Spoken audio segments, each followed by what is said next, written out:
What's going on, people? I'm Calvin, here with the Minority Report, and we are the Houston 100. I have a very prestigious gentleman in the studio today. This is Mr. Sam Wesley. He is a managing attorney. Managing attorney. Man, listen, this brother-in-law, he can really help you out, and we're going to talk about that. But not only is he in law, but he's now an author, The Mind of the Prophet. Mind of the Prophet. So, Mr. Wesley, my wonderful frat brother from my chapter. Call me Sam, though. call me Sam, man. Thank you, man. So let's talk about who you are and what you do. Oh, man. Who I am is a longer answer than what I do, so I'll start with what I do. I'm an attorney here in Houston, Texas. Family law primarily, some special education. I haven't taken any cases this year, but just one. But primarily family law. That's what I do. Really helping families that have, or parents that have been alienated from their children. Those are typically the type of clients that I get and the type of clients that I help out. Got you. Now, what made you go into law? A few things. I always wanted to be an attorney, but that's not true either. So once I decided what I wanted to do in college, it was to become an attorney, and I started a family young. I didn't get a chance to follow through on that at that age. And then I was consulting. I just realized I didn't like it. I just felt like it wasn't the best use of my skills. It wasn't a passion. So the law provided a lot of different avenues for me. Like, I love it. I mean, the law is infinite in knowledge. You can reinvent yourself because it's really a master key. Like, if you really want to transition to a different type of law, you can. It just takes time and research. And you get to help people. And I can be a little aggressive. So, you know, it's good sometimes to have an opponent, somebody that you can match with, because I just kind of need that internal struggle to keep growing. Got you. Yeah. Just from speaking to you before, man, you got a lot of wisdom. So, The Mind of the Prophet. Let's talk about that book. Why this book? What does it mean?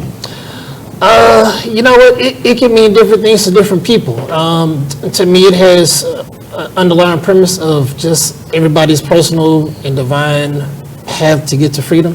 And so it was a complete accident how the book started. I was just writing to burn off creative energy. I mean, we all stuck in the house. You know, what can we do? So one day in meditation, I just started writing. And so I never really plan out what I'm going to do.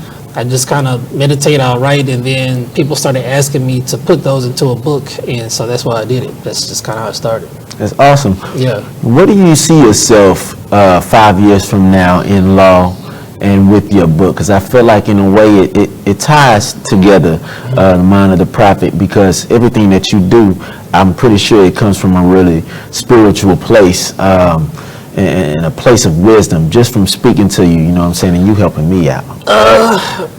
Maybe. You know, as far as 5 years now with the law, I don't know, to be honest with you, man, because as much as I like doing family law, it's emotionally draining, man. Like, people call you with their stuff all day long, and especially right now when everybody's emotions are especially heightened, people are dealing with some issues, and not to say that they're frivolous, but there's so many other things that people are dealing with that are going on in the world, and sometimes you just have to put stuff in perspective.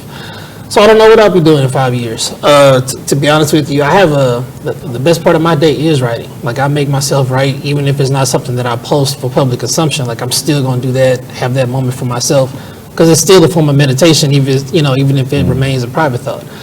So I'm not sure. I have a lot of ideas of what that could be, but I don't want to pigeonhole myself yet until I kind of have it really burned into my mind what I want to do. Do I want to practice law for another 5 years? I'll still keep practicing. Is the law going to be the only way or the primary way that I make money? Probably not. So, well, your time being in law and you doing family law, what have been some of the biggest challenges or some of the biggest successes that you've had with cases of working with people? Especially in our community, man, with black people. Yeah, so the courts are, in my opinion, right? You see the cliche on TV, if you don't have enough money, you cannot get the right representation. That's true. That's a fact. And so some of the biggest issues that I deal with, is that clients can't afford the fees. And so I had to take on more clients than what I wanted to. But these people needed real justice. I mean, like, I just couldn't leave them without representation. No, in a lot of cases, I might have been the last person that they came to. But being able to help folks that really need to get the justice they want, that don't have the money to spend. That's the hardest part. They don't qualify for legal aid because they make too much, and they're outside of the range of pro bono. And these issues are super complex, that have like serious emotional issues between the parties. And so I've just seen that it's not as efficient as it should be for a person that doesn't have the means. Even more so, you hear about baby mama, baby daddy drama, like that's real stuff. The family courts are, in a lot of cases, a tool for two people to control each other. I'm just be honest, right? So now when you have a custodial parent, non-custodial parent who's paying child support in addition to lawyer fees, you're putting that person almost into poverty. Because really all they're doing is fighting to see their child, right? But the courts have to go through the procedure. It has to happen. None of these cases, especially when it comes to kids, are inexpensive. So that's a real hardship that person is carrying on top of everything else that they're dealing with, So I've just found that situation is far too common for people that don't have the means to really afford the aggressive long-term representation that they need. Sometimes you'll take what's best available to you just because that's all you can afford. Right. And some people are just like, I don't have the money, I'm going to have to give up, right? So you really have to have a heart to do that type of law. And also, you just kind of have to have a heart for people that are going through those kind of things. You're right. And they need to come and see you. Just let them know where they can get in touch with you at. So my website is www.wesleyassociates.com. My office number is 713-364-4665. Or you can email me at sam@wesleyassociates.com. And my book is Mind of the Prophet, and it is on Amazon. I have a pen name. I write under the pen name Samuel Ibrahim. Ibrahim is Arabic for Abraham. So you gotta speak life, right?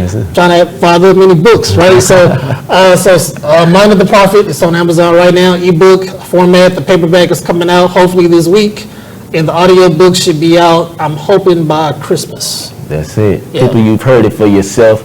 You've been tuned in with the Houston 100, powered by the Minority Report. I'm Calvin. Stay tuned for the next interview.